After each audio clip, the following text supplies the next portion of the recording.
যুক্তরাষ্ট্রের new York সিটির প্রাণকেন্দ্র এই ম্যানহাটন।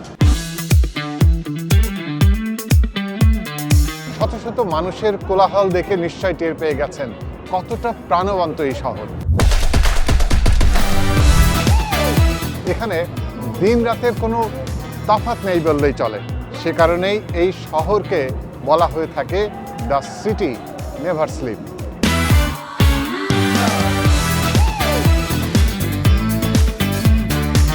এই তকমা পাওয়ার কারণ অনুসন্ধান করলে চোখের সামনে ভেসে উঠবে ম্যানহাটনের এই আইকনিক প্লেস, যার নাম দ্য টাইম স্কয়ার।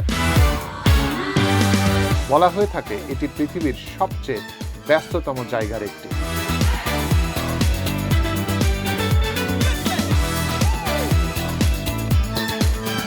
ব্যস্ত না হয়েই উপায় কি বলুন? এই জায়গাটি এমন একটি অবস্থানে যেখানে ব্রডওয়ে, 7th এভিনিউ এবং 42 সড়ক এসে মিলিত হয়েছে। এই কারণে টাইমস স্কয়ারকে the cross road of the world এবং the heart of the great white way নামেও পরিচিত। এই জায়গার গুরুত্ব ভৌগোলিক পরিসীমায় আটকে রাখা অসম্ভব। টাইমস স্কয়ারকে আবার অনেকে নিউ ইয়র্ক সিটির হৃদস্পন্দন বলেও ডাকে।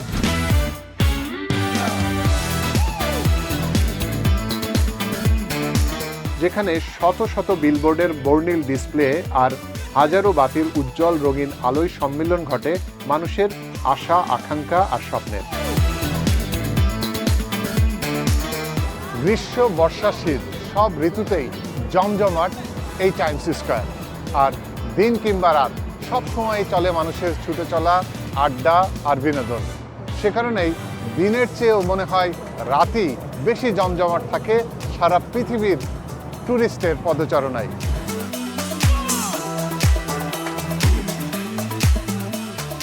বাইরে থেকে কেউ ঘুরতে আসলে নিউ ইয়র্কবাসীরা একবারের জন্য হলেও তাদের টাইমস স্কয়ারে দেখাতে নিয়ে যান, যা রীতিমতো অদৃশ্য নিয়মে পরিণত হয়েছে। তাছাড়া নিয়মিত পর্যটকদের আনাগোনা তো আছেই। প্রতি বছর 5 কোটি পর্যটকের পদচারণায় মুখরিত টাইমস স্কয়ার সংস্কৃতি আর বিনোদনের আরেক নাম। প্রতিদিন প্রায় 3.5 লাখ মানুষ টাইমস স্কয়ার দিয়ে যাতায়াত করেন। ছুটির দিনগুলোতে এই সংখ্যা 4.5 লাখও ছাড়িয়ে যায়। এর নামকরণের পিছনেও আছে একটি ছোট্ট গল্প। আগে এই জায়গাটার নাম ছিল লং একর। 1904 সালে সংবাদ মাধ্যম দ্য নিউ ইয়র্ক টাইমসের সদর দপ্তর নতুন নির্মিত এই টাইমস ভবনে স্থানান্তরের পর এর নামকরণ করা হয় টাইমস স্কয়ার। নিউ ইয়ারের কাউন্টডাউন, বল ড্রপের ঐতিহ্য এই জায়গা থেকেই শুরু হয়েছিল 1907 সালে, যা এখনও বিশ্বের লাখ লাখ মানুষের কাছে বহুল প্রত্যাশিত একটি ইভেন্ট। আলো ঝলমলে ব্যস্ততম এই বাণিজ্যিক কেন্দ্র একাধারে পর্যটক হটস্পটও বটে। ডিজিটাল বিলবোর্ডের 24/7 চকচকে প্রদর্শনী সবাইকে তাক লাগিয়ে দিতে বাধ্য। রাতের বেলা এই বিলবোর্ডগুলোর কারণেই আরও বেশি আকর্ষণীয় হয়ে ওঠে টাইমস স্কয়ার। নতুন কেউ এখানে ঘুরতে এলে প্রথমে যে প্রশ্নটি মাথায় আসে তা হলো, নিউ ইয়র্ক টাইমস স্কয়ারে এত বিলবোর্ড কেন?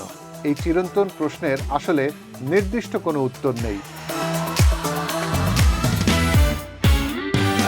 মজার ব্যাপার হলো, এখানে পর্যটক উপস্থিতি বেশি থাকায় বিলবোর্ডে বিজ্ঞাপন দেয়াকে লাভজনক মনে করে মার্কেটিং কোম্পানিগুলো। আবার বড় বড় স্ক্রিনে আর বিলবোর্ডে চলা বিজ্ঞাপনগুলোই হয়ে ওঠে টুরিস্ট আকর্ষণের অন্যতম মাধ্যম। টাইমস স্কয়ারের এই বিলবোর্ডগুলো বিজ্ঞাপন হিসেবে কতখানি ইফেক্টিভ তার কিছু উদাহরণ দেই। কিছুদিন আগে রায়হান রাফি পরিচালিত সিনেমা সুড়ঙ্গ আমাদের দেশে ব্লকবাস্টার হিট করেছিল। সুড়ঙ্গ সিনেমার marketing team New York Times স্কয়ারের একটি বিলবোর্ডে সিনেমাটির বিজ্ঞাপন দিয়েছিল। যুক্তরাষ্ট্রে বসবাসরত বাঙালিদের মধ্যে প্রচারণার জন্য এই উদ্যোগ না হয় মানা গেল, কিন্তু নিউ ইয়র্ক থেকে কয়েক হাজার মাইল দূরে বাংলাদেশে কি এর প্রভাব ছিল?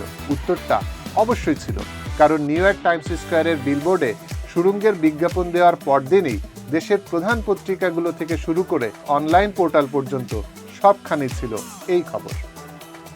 টাইমস স্কয়ারের স্পটিফাই বিলবোর্ডে মুজাকে ফিচার করা হয়েছিল। ফলাফল ছিল একই। পরদিন দেশের মিডিয়ায়, অনলাইন থেকে পত্রিকা সবখানেই এই খবর। চিরকুটের ড্রামার পাভেল ওরিনের নতুন প্রজেক্ট আনুষ্ঠানিক ঘোষণাও টাইমস স্কয়ারের বিলবোর্ডের মাধ্যমেই দেয়া হয়েছে, যেখানে আরও ৮ জন বাংলাদেশি আর্টিস্টকে ফিচার করা হয়েছে। আমাদের ঢাকার কথায় আসি এবার।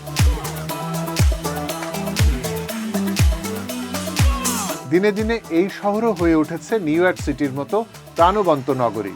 গুলশান, বনানী এলাকায় ঢুকলে তো কথাই নেই। ডানে বামে এমনকি মাথার উপরে তাকালেও দেখা মেলে কাছে ঘেরা উঁচু উঁচু সব অত্যাধুনিক ভবন। মোড়ে মোড়ে এলইডি বিলবোর্ডে 24/7 চলে বিজ্ঞাপন। কমে আসছে রাত দিনের পার্থক্য। মাঝরাতেও সরগরম থাকে রেস্টুরেন্টগুলো। নামি দামি ব্র্যান্ডের গাড়িরও দেখা মেলে প্রচুর। বিদেশিরা তো ঘুরতে এসে পার্থক্যই খুঁজে পান না বাংলাদেশ নাকি পশ্চিমা কোনো দেশে তারা। কে জানে, আগামীতে ঢাকার গুলশানের 2 নম্বর গোল চত্বরও হয়ে উঠতে পারে নিউ ইয়র্কের এই প্রাণকেন্দ্র টাইমস স্কয়ারের মতো জমজমাট প্লেস। আপনি যদি সেটি মনে করেন, আমাদেরকে কমেন্টে জানাতে ভুলবেন না। ধন্যবাদ সবাইকে। সুস্থ থাকুন, ভালো থাকুন।